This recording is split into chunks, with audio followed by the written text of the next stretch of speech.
Good morning. Hi, my name is Kristen Karras, and I am from the UVM Health Network. Today, we are going to go over some of the health plan offerings for 2021. A couple of notes before we get started. So we are recording these presentations, so we will post these on the intranet, or also at Home Health will be part of your Monday newsletters. So please feel free to come back and review these.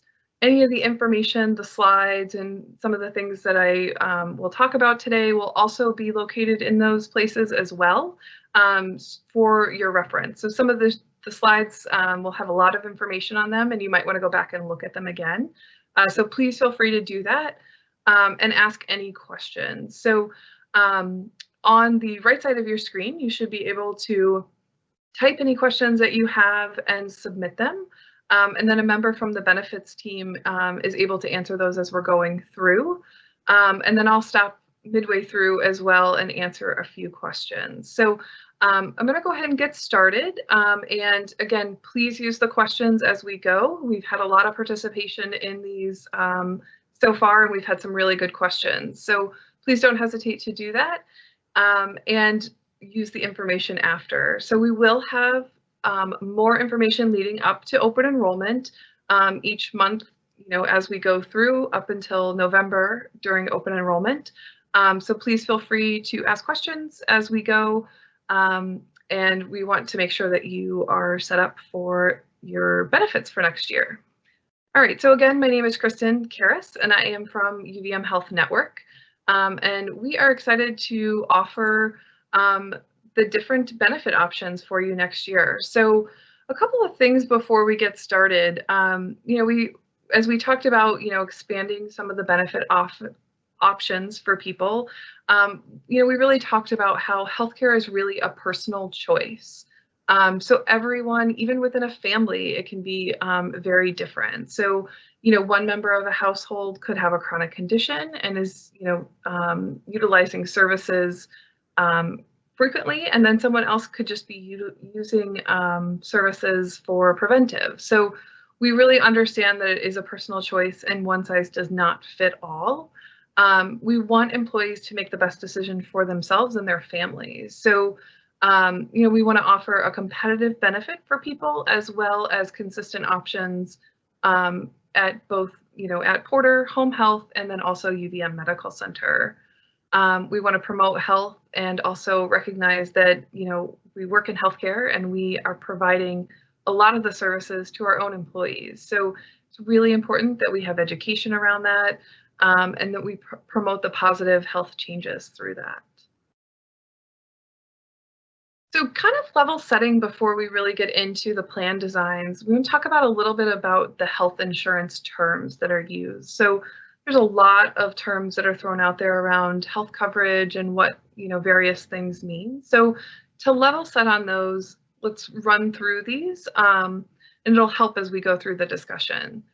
So premiums, this is the amount that's really taken out of your paycheck. This is what you pay regardless of whether you use the coverage or not. So it is taken out on a pre-tax basis out of your paycheck each pay period. Next is your deductible. So it's the amount you pay out of pocket before your health insurance pays. That resets every January and does not apply to any preventive services. Now within the deductible, there's two different types of deductibles. There's an aggregate deductible and an embedded deductible. So these only apply to family deductibles. So an aggregate deductible means you have to pay the entire deductible before the health insurance kicks in. An embedded deductible means that one person can meet the deductible and then the health insurance will begin to pay. And I'll show you an example of that in a minute. So it's important to know the difference between those. Coinsurance. So this is a percentage that you would pay after your deductible is met. So you pay your deductible, your health insurance starts to pay at that point, and you pay a percentage, which is coinsurance. Then there's copays. Most people are familiar with this. This is the amount that you go in and you have an office visit and you pay your $10, $25 for your office visit, and that's the cost of the care, and you pay that every visit. There's also an out-of-pocket maximum. So the out-of-pocket maximum is the most that you can pay out of pocket during the year. So this is a calendar year basis, and it would apply for your deductible, your co-insurance, and then once you hit that limit, the health insurance pays anything remaining after that. This does not apply to premiums, so that is one important point to note. Okay, so next we're going to get into the different plans at a very high level, and I'll show you the plans designs in a second, but just to kind of level set on the different options. So there are 4 options next year. There is the 250 plan up in your left corner, your 400 plan in the bottom left corner, and then the $1,500 plan, which is a high deductible plan, and also a high deductible 3,000 plan in the bottom right corner. So these 4 plans will be available to everyone at UVM Medical Center, Porter, and also Home Health and Hospice. So recognizing, again, not, one size does not fit all, there's a couple of things to kind of understand about these before we really look at the plan designs. So under the premiums, you're going to see that you're going to pay the most in premiums under the 250 plan, and you're going to pay the least amount for premiums under the 3,000 plan. So basically the way to think about this is under the 250 plan, you're going to pay more in premiums, but less when you utilize services. And under the 3,000 plan, you're going to pay less in premiums, but more when you utilize services. There are no copay options on the high deductible plans, but there are on the 250 and the 400 plan. I would make a note too that this 250 and 400 plan are the 2 plans that exist today at UVM Medical Center. The 2 new plans for UVM Medical Center are the 1,500 and the 3,000. All 4 plans are new for Porter and Home Health. Under the 250 and 400 plan, you're eligible for a flexible spending account. Under the high deductible plans, you're eligible for a health savings account in which the organization or UVM Health Network will provide some funding into those accounts. Depending on the plan and the coverage level will depend on the amount. And then we just talked about deductibles. So on the 250 and 400 plan, there's an embedded deductible, which means one person of a family could meet the deductible and then the insurance would start to pay. Whereas on the 1,500 and 3,000, it's an aggregate deductible. Again, you'll see the difference in the co-insurance and the out-of-pocket max. Again, this kind of reiterates, you can look at the out-of-pocket max and note that, again, you're going to pay more in premiums, less when you utilize services under the 250, and the opposite will be true under the 3,000. And then the other 2 plans are kind of a mix and kind of a graduated scale there. So we're going to look at the plan designs in a little bit more detail. This is one of those designs that there's a lot going on in this slide. I recognize that. And this is posted and available to review at another time. So please know that this is out there for visibility to make sure that you're aware of the options for you. I am going to talk about it a little bit, but just if you want to go back and review so you're aware. So one thing I really would want to note is that the insurance carrier is Blue Cross Blue Shield of Vermont. So everybody today has Blue Cross Blue Shield. That will continue. This means you do not have to change any providers that you currently have. So within each of the plans, there is what we call a domestic network and a non-domestic network or in-network. So the domestic network would be referring to any providers or facilities under UVM Health Network. So there's a little bit of an incentive to use UVM Health Network providers. You can also use any Blue Cross Blue Shield provider. You would just pay a little bit more depending on the plan, but you would pay a little bit more under those. As we look through this, there's a deductible. So the 250 plan, the deductible for a single person is $250, 400 under the 400 plan, which is where we got these plan names, and then $1,500 under the high deductible plan, and again, $3,000. Again, talking about the deductible type, so there's embedded and aggregate, and those are different depending on the plan. And then again, your co-insurance responsibility. One thing I would note is all preventive care is covered at 100%, which is really important to remember.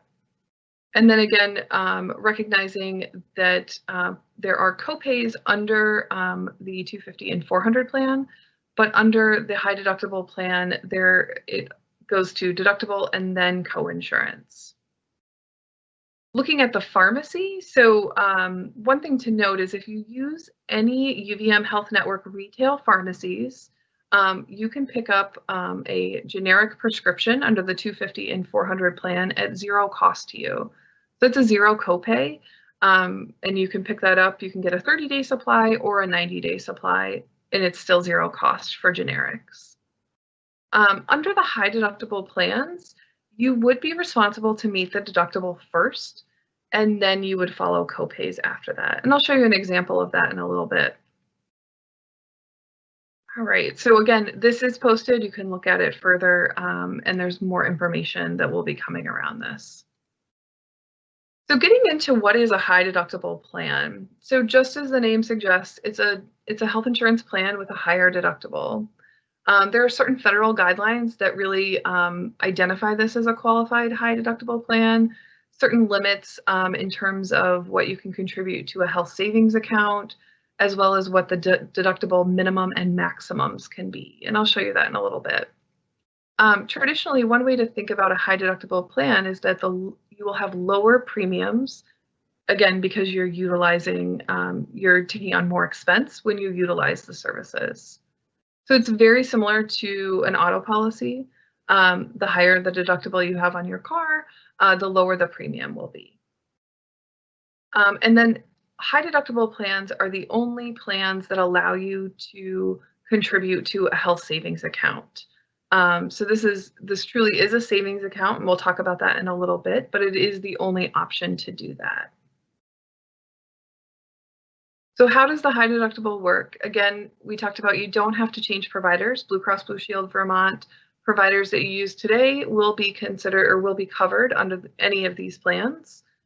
Preventive care is always covered at 100%. The chart in the blue box to the right shows you all of the coverage that you can get for free. I would note that if you have a visit with your provider and while you're there and they're checking your blood pressure, you say, oh, I have something on my arm I'd like for you to check out. That visit then does become diagnostic at that point, and would either probably take a copay or would take the deductible. So please be aware of that. Under the high deductible plan, there are no copays. And then once you meet the deductible, you pay co-insurance up to the out-of-pocket max again. Those reset annually, and then you will save money if you use the domestic network or the UVM Health Network providers and facilities, as opposed to just an in-network Blue Cross. Blue Cross Blue Shield, as everyone is aware, is a national Blue Cross plan and provides coverage nationally. All right, so the next slide here, so there's a lot going on here, but just kind of to walk you through it. So up in the top right corner, I'm going to show you basically an example of how the high deductible plan will work. So I have selected the $1,500 plan. So this is an employee-only coverage. The employer will fund $500 towards a health savings account. The deductible will be $1,500. Co-insurance will be 10%. They are utilizing the UVM Health Network. And then their out-of-pocket maximum is $3,000. Over on the left side in the gray box, you will note the person standing just delineates that the employee pays that part. And then the little notebook is indicating that the health plan will pay. So I'm going to walk you through an example. So we'll come down to the dark green section, and we're just going to kind of pretend that this is dark green is January, and then the light blue as you kind of go around, say, would be December. So this is a calendar year, just kind of showing how the plan works through the year. So at the beginning of the year, this employee goes in and fills a prescription. So the prescription cost is $75. That employee is responsible for the $75. So they're paying the entire cost of that. Later in the year, let's say March or April, they have some diagnostic imaging done, an MRI. That is a $1,600 expense. So this will indicate that they have to meet the deductible first. So they've already paid $75. They just have $1,425 to meet the deductible for the year. Then the remaining charges, so the $175, then goes to coinsurance. So they pay 10% coinsurance. And then the plan is picking up the 90% of the remaining charges, which is $157.50. Then moving on in June or July, they have a preventive office visit, which is $125. Since it is preventive in nature, the plan picks up the entire cost of that. So the employee is paying nothing. Later in the year, the employee does have to have some surgery. That is about $3,500. So because they've already met the deductible, they're just paying coinsurance at this time. So they're going to pay 10% coinsurance, which would be $350. And then the plan is picking up the remaining 90% for $3,150. Then later in the year, they just have a follow-up visit. It's a standard office visit, $125. Again, they've met the deductible. The employee will pay 10% or $1,250, and the health insurance will pay 90%. So you can see it kind of as this kind of walks through the year. Once you meet the deductible, the charges obviously go down. And then you'll see here in the middle, the employee out-of-pocket cost is just over $1,300. And that does include the employer funding into that HSA account. Moving on, so this is one slide that we have found has been really helpful for people. So, high deductible plans, as I mentioned at the beginning, we want people to pick what is best for them and their families. So high deductible plans aren't a great option for everybody. And we recognize that and we want to acknowledge it. So we want people to understand and pick what is good for them. So on the left side, a high deductible plan might be a good option if you are a low utilizer of the plan. So if you're just, having your standard office visits or you have a couple of office visits each year, this might be a great plan for you. One other thing to note is if you can afford to pay the deductible within 30 days, so this would be an unexpected expense that you would have, but would you be able to pay a $1,500 deductible or higher, because you'd likely have coinsurance as well, within 30 days of receiving that bill? The answer is no, this might not be a good plan for you. And that's okay, that's completely fine. It's just good to know that going into it. And then again, it would be a good option for someone if you're healthy and you're interested in another way to save for future healthcare expenses. So because you can use a health savings account, you can put money in those accounts that you own. And we'll talk about this in a little bit, but you own those accounts. And so it can be used up into, for future employers as well as into retirement. High deductible plans are not a good option if someone on your plan is a high utilizer, they have a chronic condition, or on an expensive medication. So this is why we're, really trying to communicate all of this information now, is because we want to give people the opportunity to think about how they're utilizing their healthcare today, what type of expenses they're having, and to kind of gather that going into open enrollment.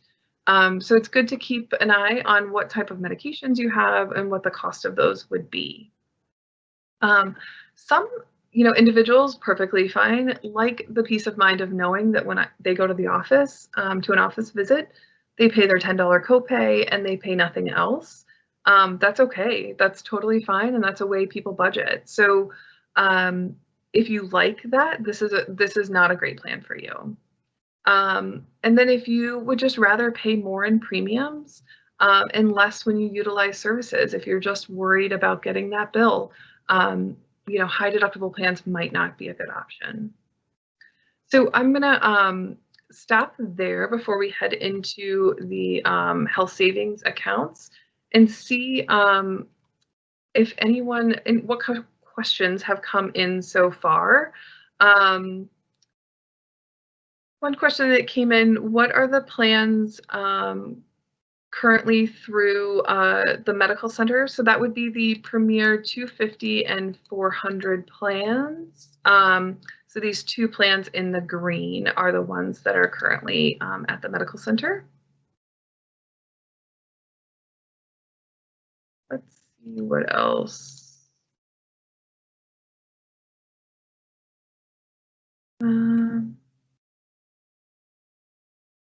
Oh, this is a really good question, and I actually forgot to address this. So someone asked about the premium. So when will we know about the premiums that come out of people's paychecks? So we are working on those currently.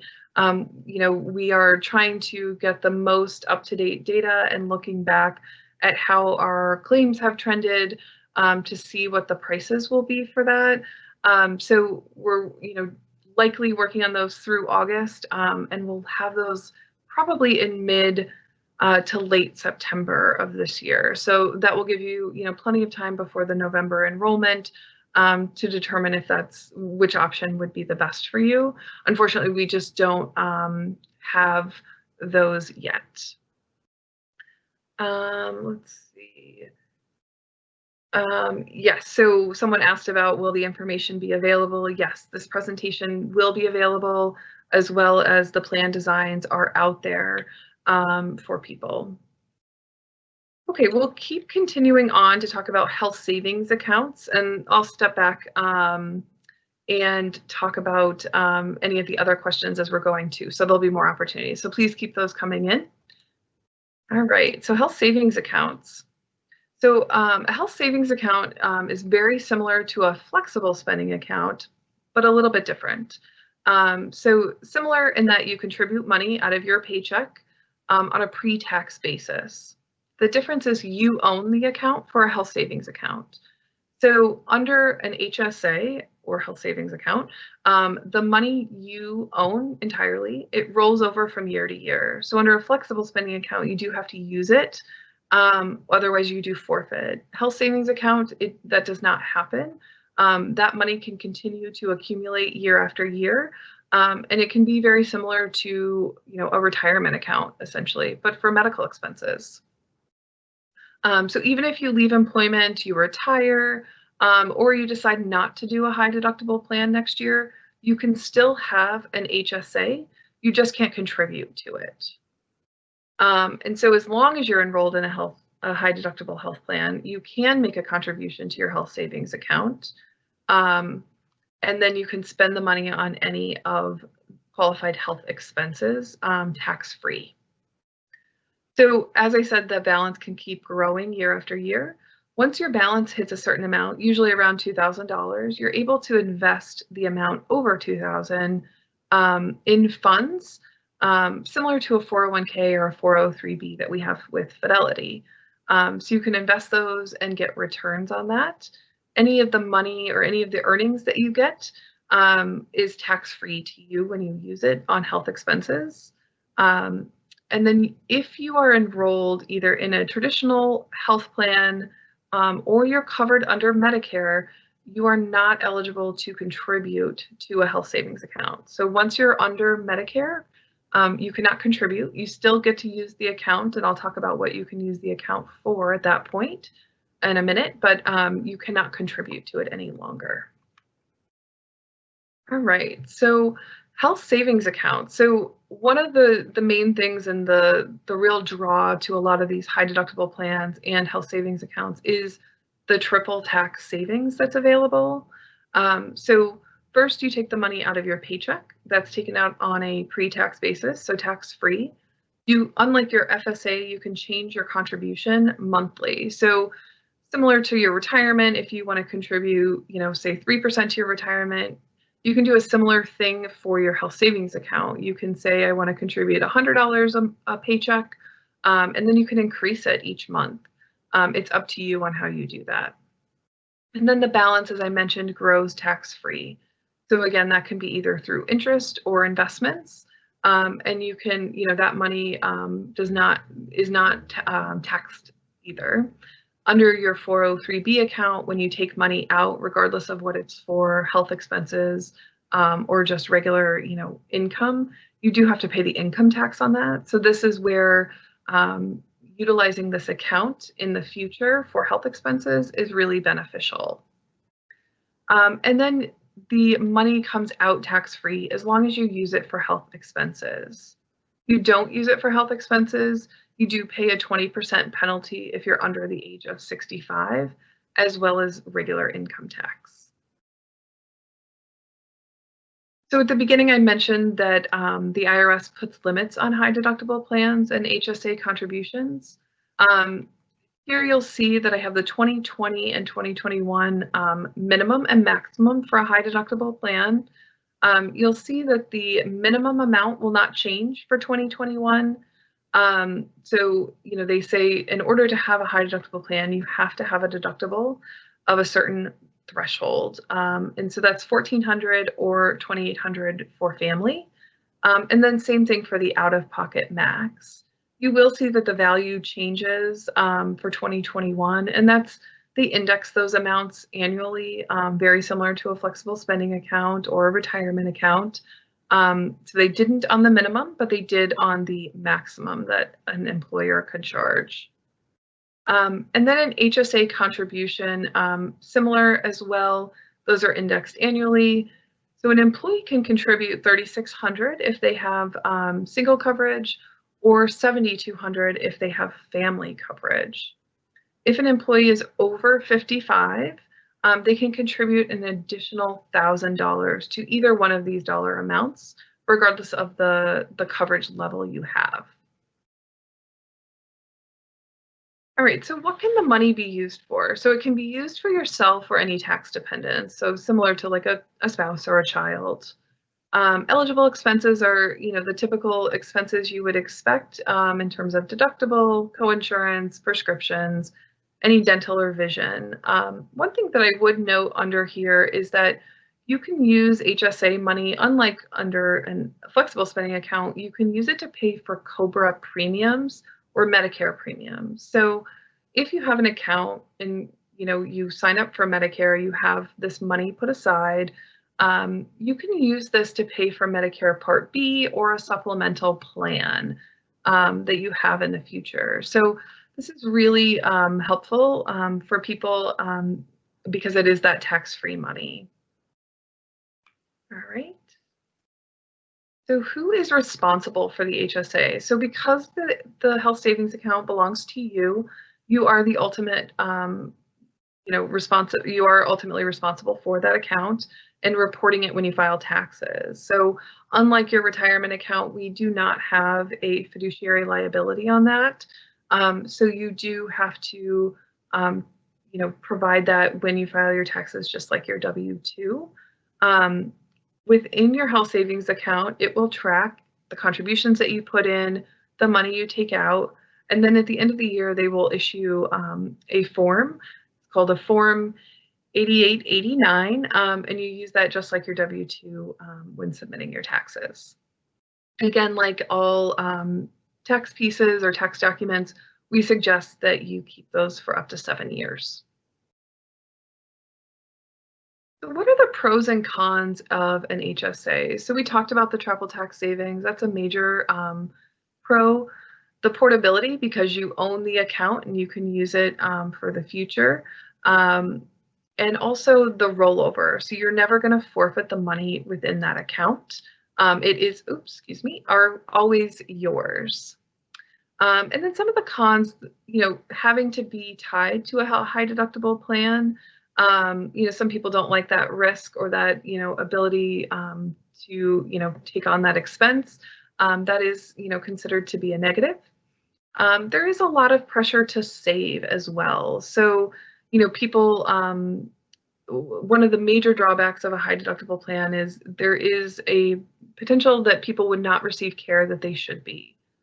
So again, this is not, something that UVM Health Network is wanting people to do. We obviously want people to get the healthcare and they need as well as their family, but we wouldn't want them to not get care in order to save money. So it's really important to be aware of that, and kind of work through that piece. And then obviously, if you use the money for non-qualified expenses, you will pay some penalties on that.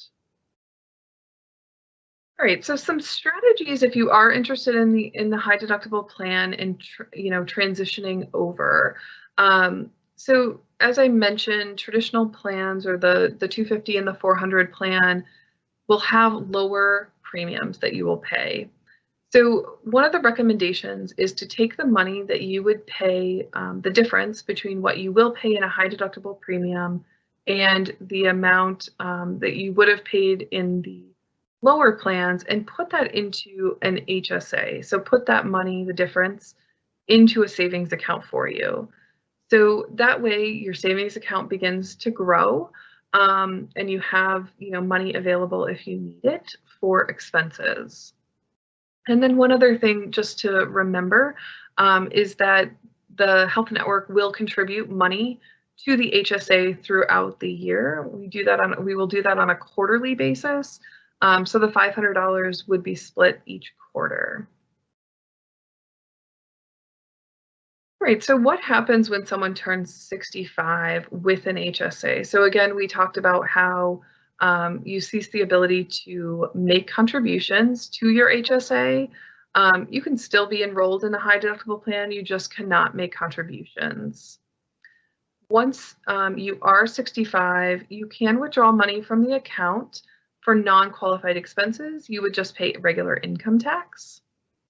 And then you can reimburse yourself again for any of those Medicare premiums that I mentioned.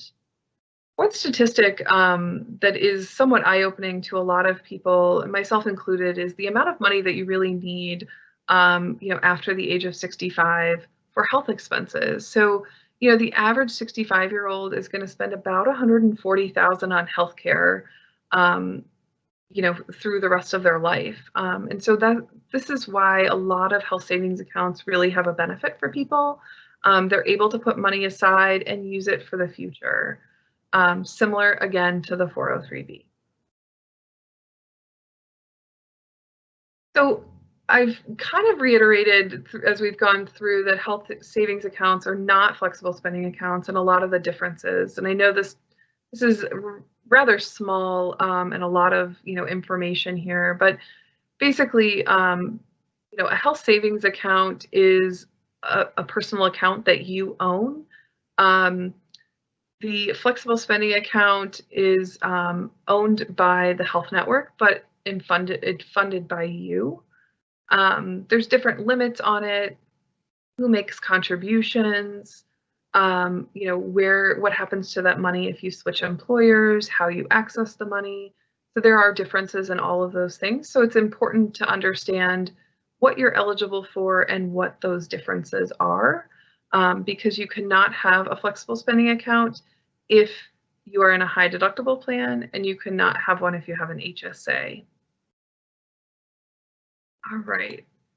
So one other piece to note that we will be offering is a hospital indemnity plan. So a hospital indemnity plan is an additional coverage. So it's not health insurance, but it will help pay for any hospital expenses that you have. If you were admitted to the hospital, it would provide you some money to pay for that, to essentially provide financial protection on those high deductible plans. So you can enroll in this plan regardless of the plan that you're in, or if you even have the health insurance through the Health Network.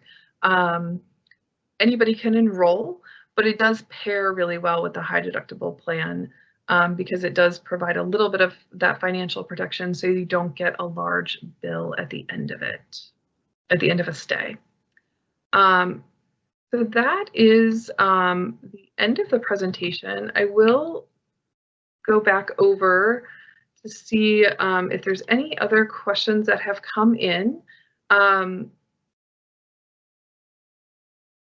If you go to a preventive health appointment and bring up a problem you are having then you have to pay a copay. So yes, I mean, it all depends on how it's coded, and it's not, you know, I guess I would say it's not an exact science on how that plays out with your visit and your provider, but I would always err on the side of, you know, caution, because I wouldn't want people to go in for a preventive exam expecting not to get a bill, and then receiving something based on the conversation or how things progressed through that. You know, there could be diagnostic things that happen in that. So there's no one size fits all or piece around that. So that is important to note. Yeah. So one question came in, this is good. I didn't quite understand the out-of-pocket cost in the example. So if the deductible is $1,500, how is it that the out-of-pocket amount is $1,340? So the deductible was met with $1,500, but the piece that to keep in mind is that included the $500 that the employer, the health network, is contributing to the account. So that money is, you know, the employees to use to pay for expenses. So, you know, you're getting a little bit of a smaller premium that you're paying in your coverage, but then you're also getting what's called seed money into this health savings account. So that seed money in your account allows you to use the money however you'd like. So it is your money. And again, it would be put in by the health network on a quarterly basis. I hope that helps. Would having a baby put someone into a high utilizer category? So it depends. I think, you know, typically it would, you know, it certainly is going to increase your expenses. And, you know, I think it would be one of those areas where you might not want to enroll in a plan. It depends on what your goals are, I guess. But I would say that it might be a year that you would not want to enroll in a high deductible plan and maybe wait for the following year, because having a baby, you know, if you're inpatient, depending on if you have, you know, a natural delivery or a C-section, you know, the cost is just so variable and it's just really hard to predict that. So it might be a good option to stick with the traditional plans for that. Let's see. Is the money available without penalty if you're over 65? So yes, so you can take the money out of the HSA account without paying the 20% penalty, but you would pay income tax on it. So if, you know, you're 66 and you have a large account and you want to take a trip to Australia, you can do that. You would just pay income tax on the amount that you take out. Let's see. These are all really great questions. If you select the 250 or 400 plan, you cannot participate in the health savings. However, if you already have a health savings from a previous, can you use them for health expenses? So yes, you can. So once you have a health savings account, you can use it for health expenses however you'd like. You just can't contribute to the health savings account. So the money is always yours. You can always use it for health expenses. You just cannot contribute to it. Under the high deductible plans, there are no copays for generic medications. That is correct. You do have to meet the deductible of $1,500 or $3,000 under those plans. After meeting the deductible, regardless of whether it's at the pharmacy or you know, through, you know, visits, office visits or surgery or diagnostic imaging, whatever the case would be, it does transition to copays after that. So there is essentially a file feed that will go back and forth between Blue Cross Blue Shield and the prescription coverage to indicate whether you've met your deductible. And so once you meet that, it does transition to copays at that point. One question, if I have money in my HSA and I pass away, where does the money go? This is a really great one. So if you have money in an HSA and you have a spouse, it can go to the spouse and they can use that money for health expenses. So it does retain the tax savings or the free tax ability on that. If you pass away and you do not have a spouse, it would go to anyone that you would leave that account to, but it does have to be liquidated, and it does it does have taxes applied to it at that point. Who manages the HSA? This is a great question. So we are really close to finalizing a contract with an organization right now. I just don't want to say exactly who it is, just in case, but we will have that very, very shortly.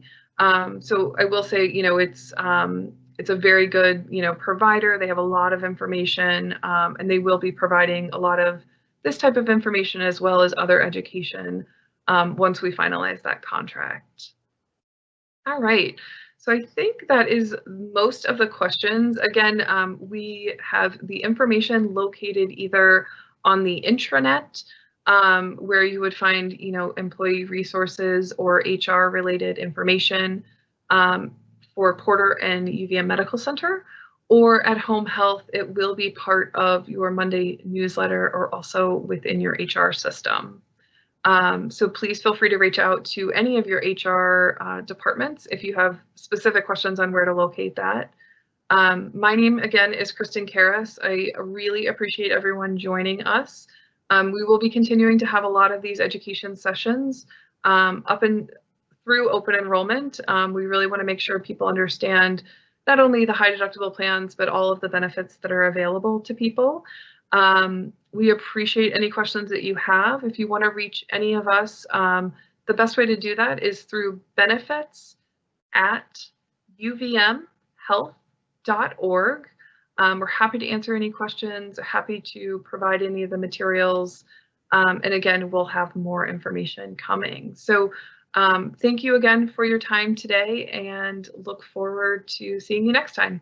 Thank you.